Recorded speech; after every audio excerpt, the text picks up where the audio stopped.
The world is now at the start of the 2009 influenza pandemic.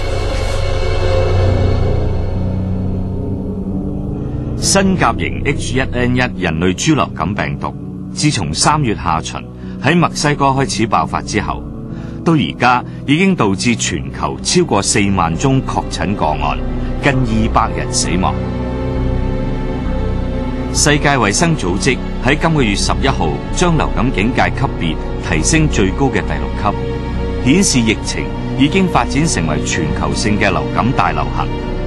今次係41年嚟人類面對嘅又一次流感大爆發。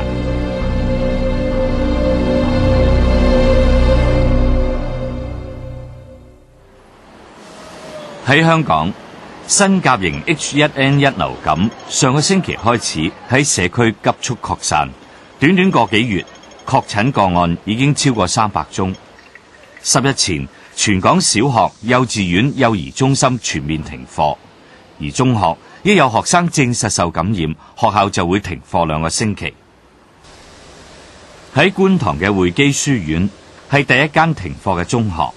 學校5月底停課，6月中開始復課。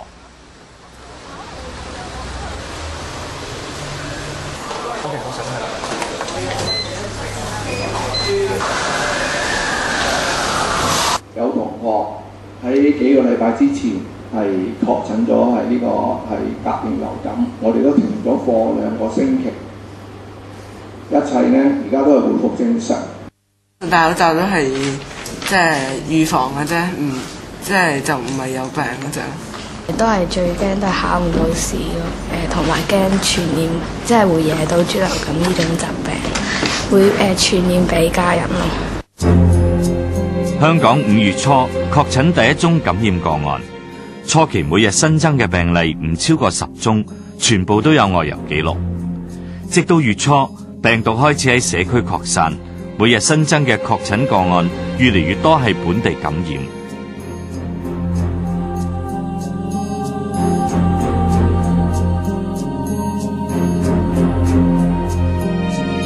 研究流感嘅專家推算，早喺墨西哥疫情爆發之前，病毒可能已經喺社區潛伏咗一段日子。它從豬跨着種族到人，大概在1月份，但我們看到的爆發是3月份才開始，對不對？喺流感爆發初期，管日教授聯同各地嘅專家一齊參與解拆呢一種新病毒嘅基因圖譜，結果發現呢一種新流感病毒嘅來源同埋演變過程非常複雜。我們叫 H1N1 Classic Y， 那這個病毒它產生的時間大概在1918年前後。這個病毒進入到豬裡面以後，一直在豬裡面傳播，理論上應該傳到了應該90年了，但是在不同的地區，它又碰到一些新來的豬病毒。比如講，我在這個圖裡面，一個黃的就是這個豬的 Classic H1N1 了，那麼另外一個呢是人的 H3N2， 這個病毒是97年的人病毒進到豬裡面去的，在美洲，它在當地，它跟當地的北美的禽鳥病毒，這3個進行了雜交，產生了2株病毒。一種就是現在的叫做 H3N2 的3重雜交病毒，實際上還有一個 H1N2 的病毒，這2個病毒實際上在北美一直是平行流行。那麼這傳就傳了11年，98年到現在。另外一株病毒禽流感，那這個呢從禽傳給到豬，在歐洲是30年了，1979年進去的。79年完了以後呢，這個病毒又跟 H3N2 的洗牌了，形成個2重雜交，也形成了一個叫做 H1N1、H1N2， 還有 H3N2。這就是說，從顏色分辨來講，一個就是說98年的3重雜交病毒，和一個歐洲起源的雜交病毒，都是豬病毒。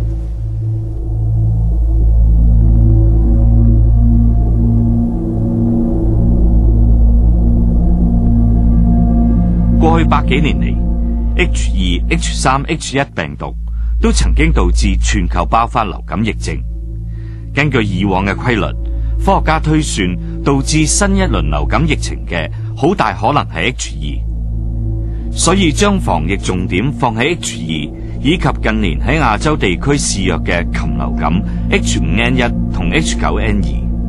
今次 H1N1 新病毒嘅出現同引致嘅疫情，管日教授話係出乎佢意料之外。讓我們作為科學家重新檢討，因為我們對於這個 pandemic 的 emergency 實際上是沒有很多知識。我們有千千萬萬的 virus， 但這個 virus 擺在面前，我把它基因全部拆散來拼裝，我也沒辦法回答你哪一個病毒可以引起 pandemic， 哪一個病毒不能引起 pandemic。就是說，用英文講的 ，the pandemicity of the influenza still have a question mark or knowledge gap。上個世紀，全球出現過3次流感大爆發，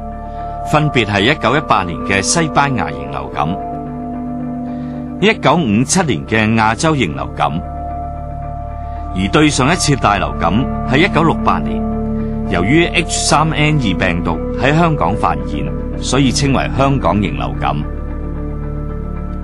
60年代嘅防控策略咧，就差不多咧，所以我成日講咧，如果我講係即係英文咧，叫做 crisis intervention。crisis intervention 咧，即係我哋一路都係咁樣。我哋即係如果有某一件事咧，公共衛生疫症發生咧，我哋專例咧就應付嗰樣。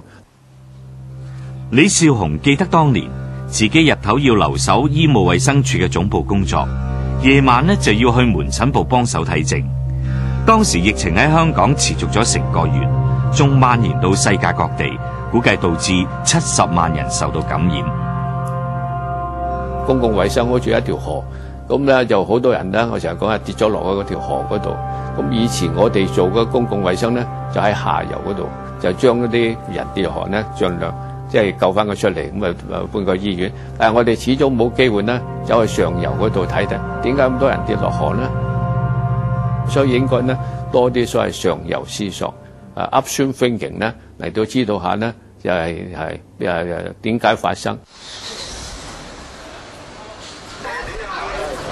經過沙之後呢，我哋咧政府亦都係所謂吸取經驗，防患未然，就做好多傳染病嘅監察啊、控制嗰方面啊、教育嗰方面啦。我哋衛生防護中心成立呢幾年呢，都係以呢個流感大流行咧作為其中一個主要嘅預備嘅項目。咁變咗有好多之前嘅演習啊，模擬有啲嘅輸入個案啊。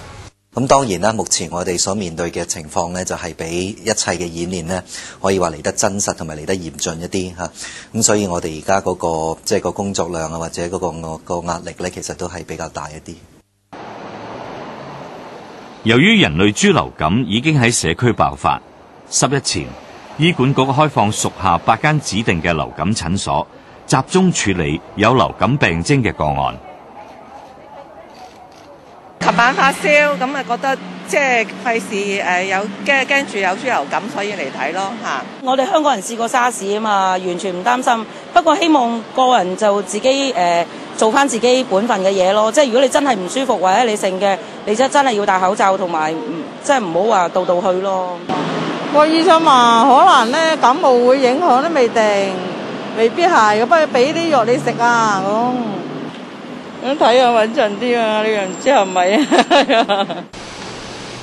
沙士之後，政府喺04年成立衛生防護中心，05年又公布流感大流行嘅應變計劃，成立傳染病控制培訓中心，不時對前線醫護人員同老人院舍員工提供應付流感爆發嘅訓練。我哋都會咧建議翻咧去睇個位置。當然我哋好似政府有緊張啦，公營醫療啊，甚至到公共衛生嘅同事都好緊張。其實我哋覺得緊張係應該嘅，因為我哋做公共衛生咧，一定要先市民而憂嘅，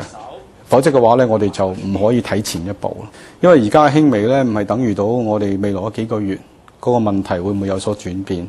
我哋都要預計未來，因為喺冬天嘅時候咧，你睇到就亦都係禽流感 H5N1 嘅一個高峰期。咁平日我哋都見到啲雀鳥啊，或者以前我哋試過，就算我哋而家啲即係養雞嘅農場啊等等都發現過問題。咁於當時嘅高峰期，我哋又有呢隻豬流感，又有我哋季節性流感，咁當時會唔會有洗牌效應等等？而另外有一隻比較比而家更加有殺傷力嘅病毒咧，我哋就要小心啲咯。專家話，7、8月係香港流感病發嘅高峰期，季節性流感加上新甲型 H1N1 病毒，令感染嘅機會增加，所以市民要小心防範。面對新嘅病毒咧，最重要咧，或者我哋講打呢個防疫戰、緩疫戰咧，最重要咧個係風險溝通。因為防疫咧就唔係淨係政府做，亦都唔係個別嘅醫護人員做。防疫咧係每一個市民咧都有個角色要去扮演，要去做。到底係贏定係輸？嗰場仗係打得好睇定係好難睇咧？一個關鍵就係溝通咧，係咪做得到位同埋做得夠快？